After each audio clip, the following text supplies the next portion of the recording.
Selamat datang di Lagapedia.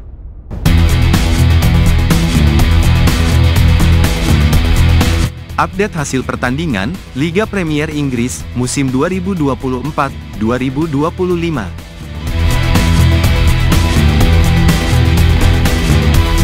Hasil pertandingan Liga Premier Inggris 2024-2025, laga ke-15 dari 38. Hari Sabtu, tanggal 7 Desember tahun 2024. Drama di Selhurst Park. Crystal Palace berhasil menahan imbang sang juara bertahan, Manchester City, dengan skor 2-2, dalam laga yang penuh kejutan. The Eagles menunjukkan perlawanan sengit dan membuat The Citizens harus puas dengan 1 poin. Di laga lainnya, Brentford sukses meraih kemenangan atas Newcastle United dengan skor 4-2. Gol cepat Bryan Mbeumo pada menit ke-8, menjadi pembuka jalan kemenangan bagi The Bees.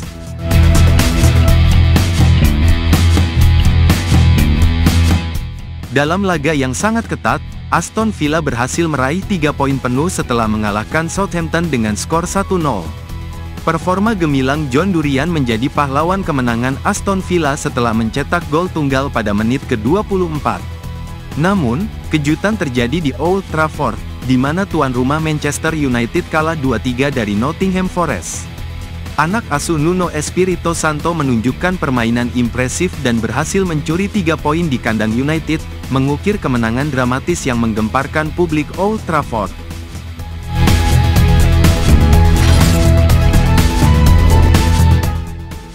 Hasil pertandingan Liga Premier Inggris, pekan ke-14. Hari Jumat, tanggal 6 Desember tahun 2024. Fulham tampil gemilang di kandang, menaklukkan Brighton and Hove Albion dengan skor meyakinkan 3-1. Di laga lainnya, Bournemouth mencuri perhatian dengan kemenangan tipis 1-0, atas Tottenham Hotspur, membuat suasana di Vitality Stadium bergemuruh. Dua kemenangan kandang ini, menjadi cerita menarik di laga pekan ke-14.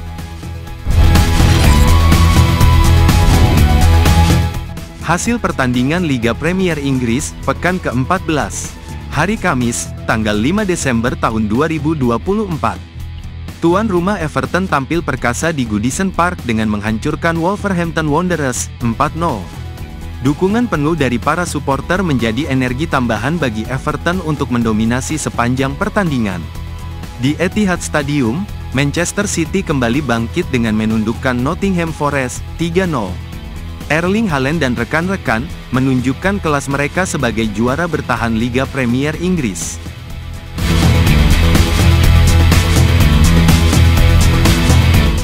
Sementara itu, laga paling sengit terjadi di St James Park.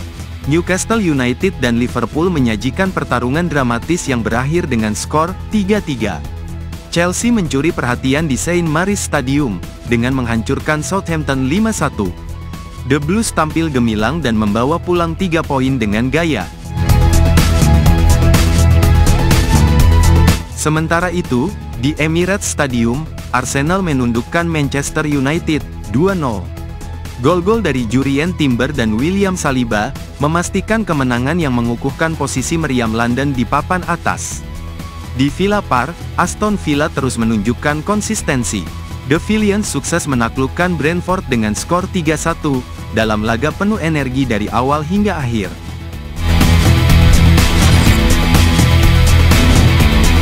Hasil pertandingan Liga Premier Inggris, pekan ke-14. Hari Rabu, tanggal 4 Desember tahun 2024. Leicester City berhasil memberikan kejutan dengan mengalahkan West Ham United dengan skor 3-1. Kemenangan ini tentunya akan menjadi suntikan semangat bagi The Foxes, untuk menghadapi laga-laga berikutnya.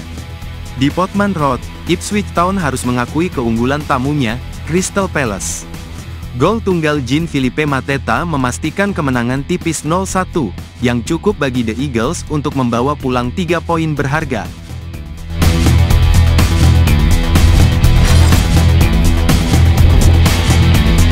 Klasemen sementara, Liga Premier Inggris 2024-2025, update hari Sabtu, tanggal 7 Desember tahun 2024. Liverpool terus menunjukkan konsistensi luar biasa musim ini. Dari 14 pertandingan, Mereka berhasil meraih 11 kemenangan, 2 hasil imbang, dan hanya sekali kalah. Dengan total 35 poin, The Reds kokoh di puncak klasemen. Chelsea berada di posisi kedua dengan raihan 28 poin, juga dari 14 pertandingan. The Blues mencatatkan 8 kemenangan, 4 hasil imbang, dan 2 kekalahan, menunjukkan performa yang solid meski belum sepenuhnya konsisten. Arsenal berbagi posisi kedua dengan Chelsea, juga mengumpulkan 28 poin dari 14 laga.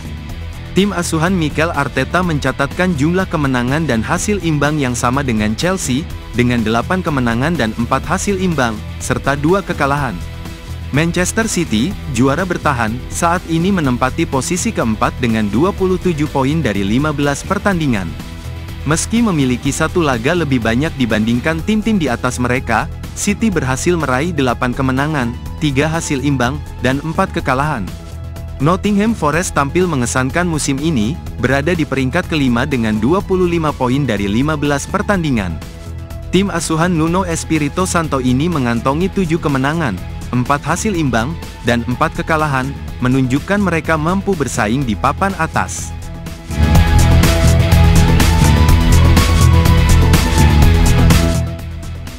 Aston Villa berada di peringkat ke-6 dengan koleksi 25 poin dari 15 pertandingan.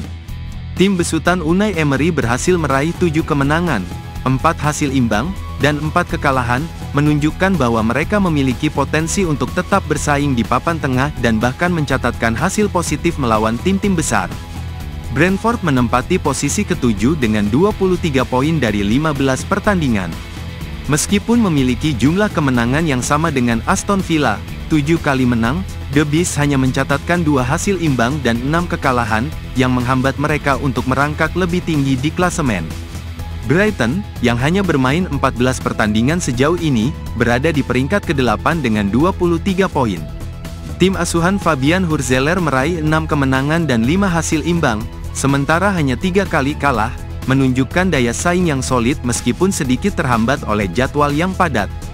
Fulham, dengan 22 poin dari 14 pertandingan, berada di peringkat ke-9. Tim London ini memiliki 6 kemenangan, 4 hasil imbang, dan 4 kekalahan. Performa mereka cukup stabil, meskipun terkadang kesulitan menghadapi lawan-lawan yang lebih kuat. Bournemouth melengkapi posisi 10 besar dengan 21 poin dari 14 laga. Tim asuhan Andoni Iraola ini meraih 6 kemenangan, 3 hasil imbang, dan 5 kekalahan. Meski berada di posisi tengah, Bournemouth masih berjuang untuk menunjukkan konsistensi yang dapat membawa mereka ke level yang lebih tinggi. Tottenham berada di peringkat ke-11 dengan 20 poin dari 14 pertandingan. Meski mencatatkan 6 kemenangan, 2 hasil imbang, dan 6 kekalahan, penampilan Spurs musim ini belum sepenuhnya memuaskan. Tim asuhan Ange Postecoglou masih berusaha untuk memperbaiki performa mereka, terutama dalam hal kestabilan di pertandingan-pertandingan penting. Newcastle juga mengumpulkan 20 poin, namun mereka telah memainkan 1 pertandingan lebih banyak dibandingkan Tottenham, 15 laga. Tim besutan Eddie Howe ini mencatatkan 5 kemenangan, 5 hasil imbang, dan 5 kekalahan, menunjukkan ketidakpastian yang masih menghantui mereka. Meski begitu, The Magpies tetap memiliki potensi untuk bangkit dan bersaing lebih tinggi di klasemen. Di bawah Newcastle, Manchester United menempati peringkat ke-13 dengan 19 poin dari 15 pertandingan. Musim ini, tim yang dikelola Ruben Amorim masih berjuang untuk menemukan performa terbaik mereka. Dengan 5 kemenangan, 4 hasil imbang, dan 6 kekalahan, Setan Merah jelas belum menunjukkan konsistensi yang diharapkan, meski potensi mereka tetap tidak dapat dipandang sebelah mata. West Ham berada di peringkat ke-14 dengan 15 poin dari 14 pertandingan.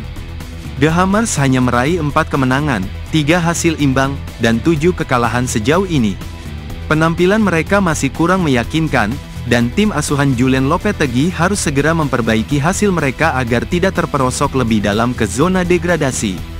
Everton menutup posisi ke-15 dengan 14 poin, juga dari 14 pertandingan. Crystal Palace kini berada di peringkat ke-16 dengan raihan 13 poin dari 15 pertandingan. Tim besutan Oliver Glasner ini hanya mampu meraih 2 kemenangan, 7 hasil imbang, dan 6 kekalahan. Meskipun cukup sulit meraih kemenangan, keteguhan mereka dalam meraih poin melalui hasil imbang memberi harapan bahwa mereka bisa menghindari zona merah, meski performa mereka masih jauh dari stabil. Leicester, yang berada tepat di bawah Crystal Palace, juga mengumpulkan 13 poin, namun mereka memiliki satu pertandingan lebih sedikit, 14 laga. Tim yang baru saja kembali dari degradasi ini mengumpulkan 3 kemenangan, 4 hasil imbang, dan 7 kekalahan. Performanya belum menunjukkan perbaikan signifikan, dan mereka harus segera meningkatkan kualitas permainan untuk menjauh dari ancaman degradasi. Ipswich berada di peringkat ke-18 dengan 9 poin dari 14 pertandingan. Tim promosi ini masih kesulitan beradaptasi dengan tuntutan Liga Premier, hanya mencatatkan 1 kemenangan, 6 hasil imbang, dan 7 kekalahan. Dengan performa yang kurang meyakinkan, mereka harus segera menemukan formula kemenangan jika ingin tetap bertahan di Liga Premier. Wolves, dengan jumlah poin yang sama dengan Ipswich, 9 poin, menempati posisi ke-19 setelah 14 pertandingan. Wolverhampton Wanderers hanya meraih 2 kemenangan, 3 hasil imbang, dan 9 kekalahan. Performa mereka yang sangat tidak konsisten membuat Wolves terperosok di zona degradasi, dan mereka harus segera berbenah untuk menghindari ancaman jatuh lebih jauh. Southampton, yang berada di dasar klasemen dengan 5 poin dari 15 pertandingan, menjadi tim yang paling terancam degradasi. Dengan hanya meraih 1 kemenangan, 2 hasil imbang, dan 12 kekalahan, The Saints menghadapi krisis besar dalam kampanye mereka musim ini. Jika tidak segera menemukan solusi, mereka bisa berisiko kehilangan tempat mereka di Liga Premier Inggris untuk musim depan. Terima kasih telah berkunjung ke channel kami. Jika video ini bermanfaat, silahkan share, like, dan komen.